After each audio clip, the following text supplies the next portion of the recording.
Welcome to another one of your Flip Lectures. Today I'm going to give you guys a brief introduction to the idea of foreign policy. And when I talk about foreign policy, what I'm talking about is the relationship the United States has with other countries, whether they are allies, enemies, or anything in between. This involves trade, basically exchanging goods and services between different countries. It can sometimes involve military conflict, or it can involve diplomacy and negotiations, such as treaties and trade agreements, that basically help countries peacefully exist. Now, the United States has not always been a very powerful country. I know today America is considered to be, if not the world power, at least one of the superpowers in the world. But it was not always so. From the founding of the country until the Civil War, the United States was considered a mid-tier country. They weren't really that well respected. They weren't considered to be that powerful compared to Europe. But then things started to change the United States. With the eras of industrialization as well as imperialism, the United States began to establish itself as an economic power. And in fact, by the time of the Great Depression, the United States was the world's leading manufacturer of goods. Then there's also the World Wars, I'm sure you guys know plenty about. And it's out of the World Wars that the United States emerged as a true superpower and a country that was considered to be the most powerful country on Earth.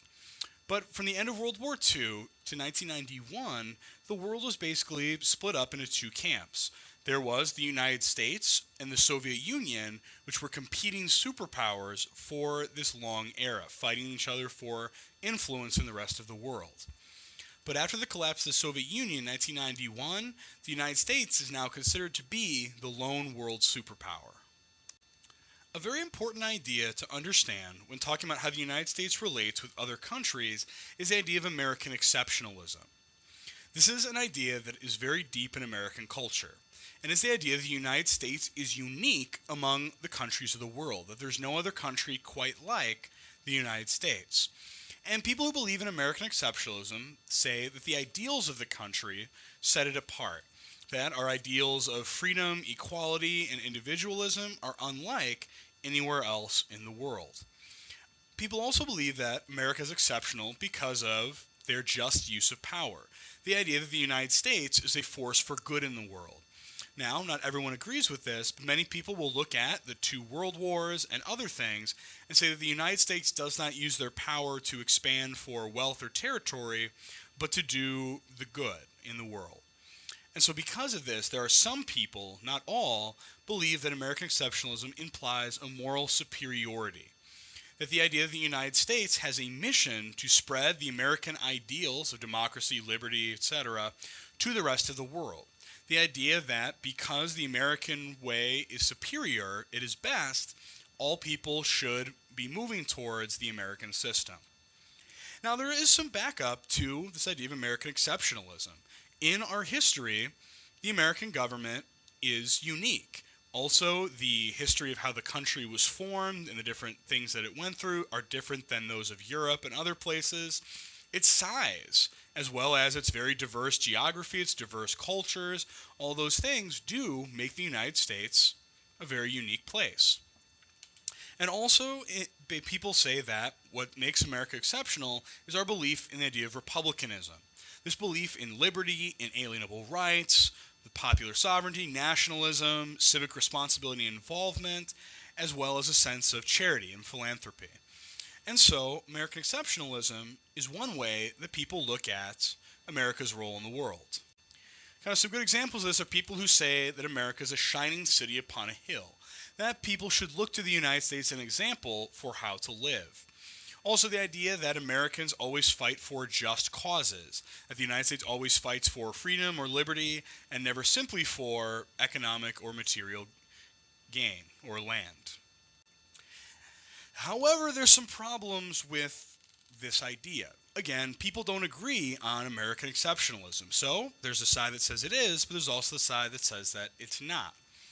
Now, I would argue that the U.S. is unique in some ways, but the actions the United States has taken has not always matched the ideals of the United States that make it exceptional. For instance, discrimination with the Trail of Tears, slavery, Jim Crow laws, mass deportations during Operation Wetback, Japanese internment during World War II. all these things kind of challenge the idea that the United States is kind of such an exceptional place. Also, various U.S. interventions in Latin America and Asia during the Cold War meant the United States acted, maybe not always for the just, the good. And so people will look at the world and the United States and say, the United States is really not exceptional. It is only the way that we tell our history that makes us seem that way. But beyond kind of this unanswerable question of is American exceptionalism real, let's talk about the nitty-gritty of how countries relate to each other. In economics, countries conduct trade with each other. You guys can get products from other countries. That's because there's trade agreements. In politics, countries will struggle with each other for power, influence, or control over a region of land, a group of people, a border, some natural resources, all of these things. Now, these politics can be carried out either peacefully with negotiations and treaties or with violence through armed conflict and wars. Then culturally, countries export culture, and countries with common cultures will tend to find easier alliances. The United States and Great Britain have been very close allies, mostly because of a lot of our shared cultural heritage. Also, the world, to a certain extent, finds itself immersed in some ways in American culture. The thrust of Hollywood movies, the internet, media, all these things mean that the United States exports culture. They watch Disney movies in a lot of countries around the world, and that's all American culture being exported overseas. So here's a couple of quick vocab words that are going to help prep you for our discussion of international relations. First is international trade. All this means is goods and services are exchanged between people in different countries. There are laws governing international trade, but we'll talk about those as they come up. Balance of trade is an important idea because it is the ratio of imports to exports. Basically, the ratio of stuff you sell and stuff you buy. So if you sell more than you buy, then your country has a positive balance of trade, meaning that your country is making money off of this trade. But if the ratio of exports is greater than imports, that means that you're actually losing money in your trade agreement. Next is tariffs. And what a tariff is, it's a tax on a traded item. This means that stuff coming into the United States from other places has to pay a tax to the U.S. government to be able to sell their product in the United States, which explains to a certain extent why things that come from other countries usually cost more. So another thing about trade is an embargo. What an embargo is a restriction on trade with a particular country. A good example of an embargo is Cuba, where in the United States it is illegal to buy any product from Cuba or sell American products to Cubans. And so embargoes are a way of trying to put pressure on a country by taking away some of its money it would get from trade. So now just a couple of foreign policy political terms. A treaty, all it is a formal agreement between two countries. And the terms of that treaty can be a lot of different things. A sphere of influence is an area in which a particular country can influence what happens even though it does not actually control it. So this means that a country would have influence though they would not actually govern that place. Isolationism is the idea the U.S. should stay out of the affairs of the world and basically let other countries figure out their own things.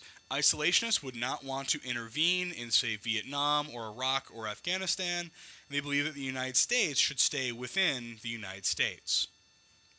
The opposite of isolationism is internationalism, and this is the idea that the United States needs to be out involved in world affairs to better protect the interests of the United States, whether they be economic interests such as fighting pirates in Somalia, or to protect our allies in countries that might be facing a revolution. Final term is interdependency. And this idea is when two or more countries' economies are linked in a way that makes the countries dependent on each other. What interdependency means is that if one of the countries stopped their agreement in terms of trade or things like that, the other country would find it very difficult to continue with the same quality of life. So in this class, we're going to talk about how what happens in the world has shaped the United States. From the world wars that changed the history of America forever to things like the potato famine in Ireland, which led to a mass immigration from Ireland to the United States in order to escape starvation and hunger during the time of the Great Hunger. But we're also going to talk about how what happens in the United States shapes the world, from Hollywood and the exporting of American culture to different regions, to the Mexican-American War and other conflicts that took place between the United States and other nations, as well as the American economy, such as the development of cheap steel and the Bessemer process in the United States. So throughout this year, we're going to be looking at not only American history, but also how that history of the United States fits into the greater history of the world.